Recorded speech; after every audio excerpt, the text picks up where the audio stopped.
But let's get to our newsmaker interview. First up, we welcome the new House Speaker, Mr. Mike Johnson, from the great state of Louisiana. Mr. Speaker, first of all, you're very gracious to come on. I know it's a busy day. We appreciate it very much. Sir, I want to begin, if you will. There's a back and forth in the White House press room just a little while ago. For the life of me, I do not understand the difference between a ceasefire and a pause, okay? But I want you to just hear this back and forth and then maybe give us a comment.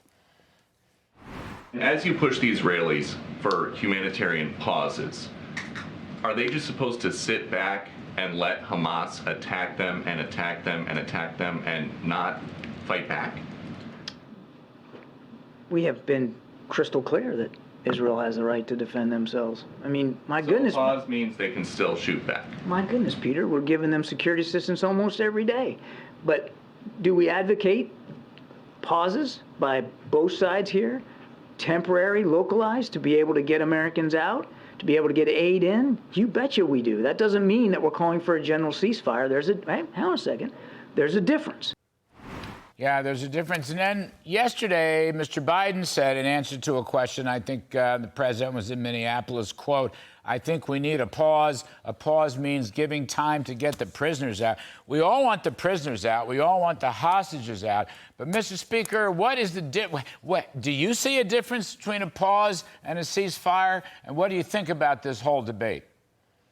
I have to tell you, I agree with Peter Doocy. I would be asking the same questions. I'm not sure what the difference is. Let's make clear that there was a ceasefire, and it was before October 7th. And right now, and since that time, Hamas has been relentlessly, barbarically, just having its way through there. And what we've seen and what we've heard, the firsthand accounts of the atrocities there just defy the imagination.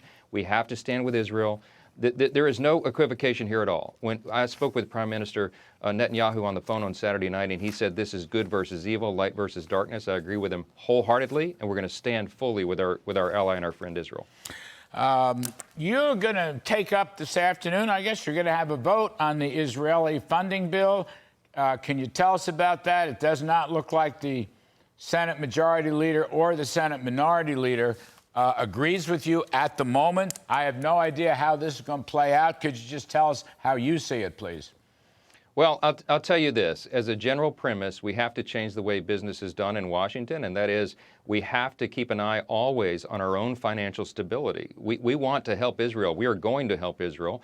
But when I brought forward the supplemental emergency relief package, I wanted to have a pay for, and that is that we decided that the large fund that's about $67 billion that's sitting aside to beef up the IRS, I thought in the competing priorities, helping Israel in this dire moment is more important than hiring more IRS agents. And so that's how we're going to do it. This is a very important principle that you talk about all the time, Larry, is fiscal responsibility. We've gotten away from that, and we have to get back to it. With $33.6 trillion in federal debt, you know, the Treasury Department this week said we're going to have to borrow over $1.5 trillion additionally just to keep the government in operation for the next 2 quarters. Mm-hmm. This is an unsustainable track. So these are not mutually exclusive pursuits. We can help Israel and ensure that our own house is in order, and that work begins today.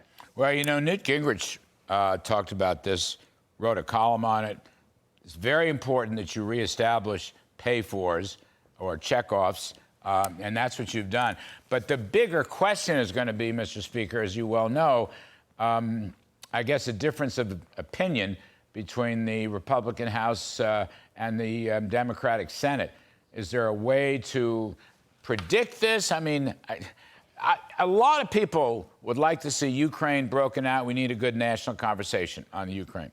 Certainly, throwing a little more money at the border in order to expedite more catch and release. I mean, we need a lot more conversation about that because it's crazy. But it just doesn't seem like this stuff's going to get resolved. And then there's this emergency spending, 56 billion, which is crazy. I mean, how does this play out, sir, in the next few days?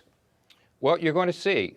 You know, Chuck Schumer and the Democrats in the Senate want to do what President Biden wants to do, and that is lump all of those categories and items that you just listed all together in one giant spending package. That is not what the American people desire. It's not what they deserve. They deserve a more sober look at each of these issues. So we're going to handle the Ukraine issue and the border issue probably together in the House side. We're going to do these separately so we can have thoughtful debate and discussion. We're in the consensus building business here. We don't have a full consensus yet on Ukraine. We do have a growing bipartisan concern about the border, and I think we're going to get actual, real policy changes there, and that's going to serve all the American people. So we're working hard on each of those issues, and we can do it simultaneously. I mean, even Mayorkas of DHS virtually agreed that potential terrorists are crossing the border. Chinese nationalists are crossing the border, as well as all the illegals in the catch and release. I mean, I would think we need a full national conversation about that and a total change in policy.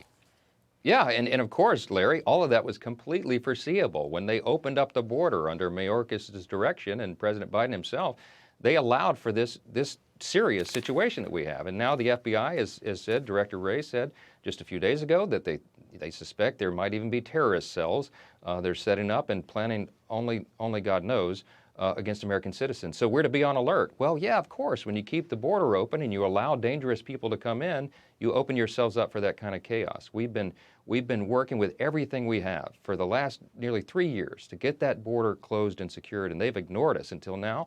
We're going to force the issue, and I think the American people want us to do that. When you spoke to President Biden after your victory as Speaker, first of all, how was that, just generally?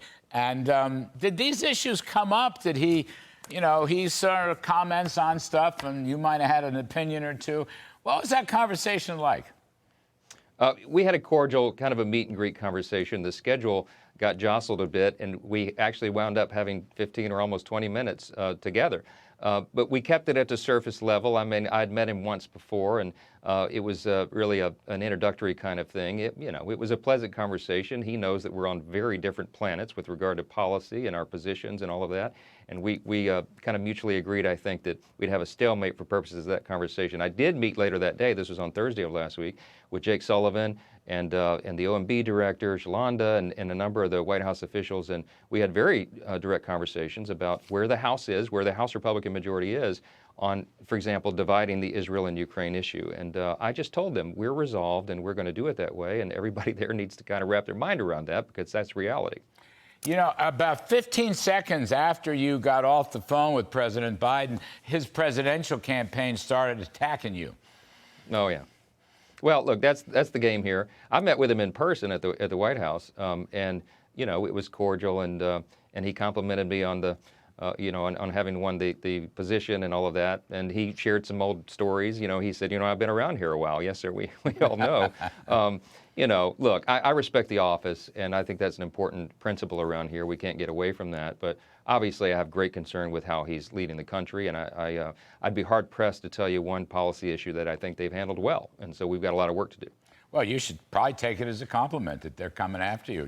Got them all. They're all overheated about your speakership. Anyway, I had one other thing I wanted to ask you. Bidens have been appeasing Iran. I talk about it virtually every night. Wall Street Journal editorial page talks about it.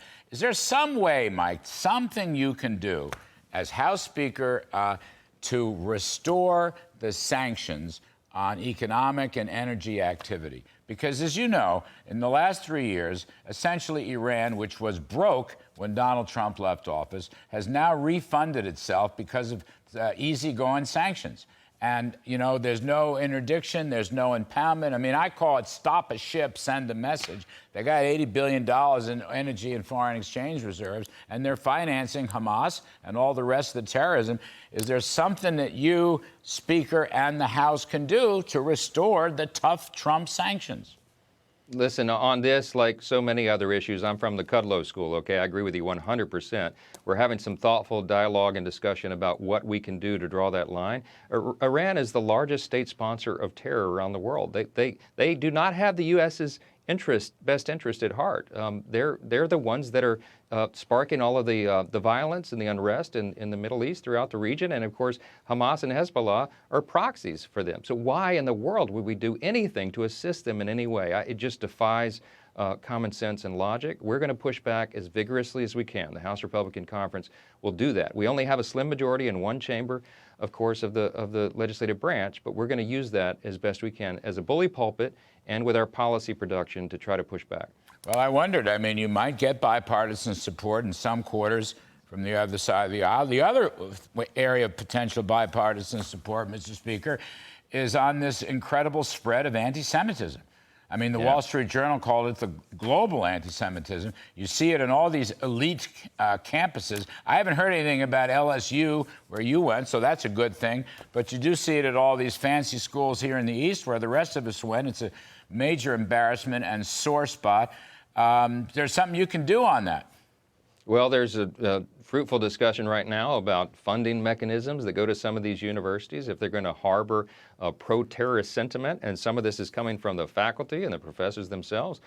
We need to take a look at that. There may very well be a role that Congress can play in that because it has to do with federal funding, and I think that's an important debate and discussion for us to have. By the way, at Tulane University down in the New Orleans area, South Louisiana, we had a physical disturbance that erupted earlier this week, and so it's getting serious, and our Jewish students are hiding in fear, some of them, on some of these campuses. It's absolutely absurd, and we've got to address that immediately.